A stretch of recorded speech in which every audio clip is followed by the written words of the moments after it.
spring months before the heat and heavy rains of the summer wreak havoc on this now very fragile watershed. But recently, scientists have discovered an alarming trend that could soon spell trouble for the bay, as the efforts to restore it have never been more urgent.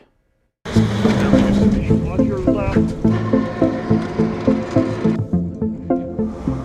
On a cool March morning, I joined the research team from FIU's Institute of Environment back on the waters of Biscayne Bay. The data coming in from one of the research buoys is alarming. This morning at 5:30, temperature 24, dissolved oxygen was 0.8. For the fourth straight day. And that's the same pattern we saw Saturday morning, Sunday morning, Monday morning. Oxygen levels coming from the mouth of the Biscayne Canal into the bay are dangerously low. It's one of the factors that caused a devastating fish kill in the North Bay last summer. Dr. Todd Crowl, who leads the team, is worried. We should not see oxygen get below 5, 6, giving these temperatures and this amount of mixing. So what's causing it? I don't know. The team now on an urgent mission to find the source. The only conclusion is that it's chemical, an overload of dangerous nutrients from land-based pollutants. But from where? We really need to figure out where this is coming from and come up with a fix, ASAP. Since the summer, closely monitoring the bay has been a 24/7 operation. It is CSI on the water. This time we will be proactive and say the oxygen is dropping. We're going to have fish dying if we don't get out there and figure out how to oxygenate the bay. So far, it hasn't come to that. Our bay has been holding steady the past 7 months with no major events like the fish kill or algae bloom that we experienced last summer. But June is around the corner. Our temperatures are getting warmer, and so is our water. And the looming threat of another potential fish kill happening this year is a very real concern. If you ask me what keeps me up at night, that keeps me up at night.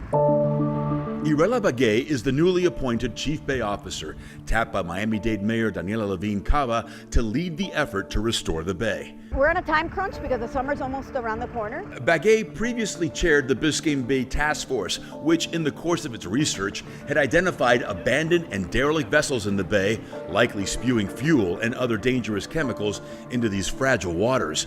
A month into her new position, 5 of those sunken boats were finally removed in a joint effort by Miami-Dade Police, Durham, and FWC.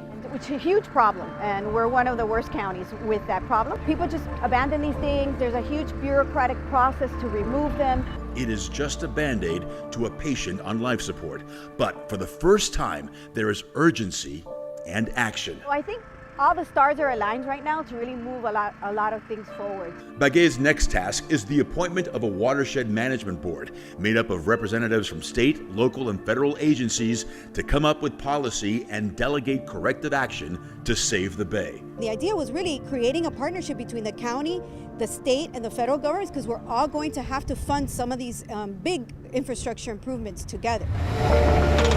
That has also begun. Our sewer line is on the street right behind us. Miami-Dade Water Sewer recently finished installing 2 pump stations and a force main along Northwest 7th Avenue near 155th Street in North Miami, which will now allow 150 commercial properties plus abutting residents to connect to new sewer lines, eliminating failing septic tanks that leak thousands of gallons of wastewater into our groundwater that feeds the bay. Well, these 2 projects represent an investment of over $5 million. The entirety of the program will involve an investment of $126 million.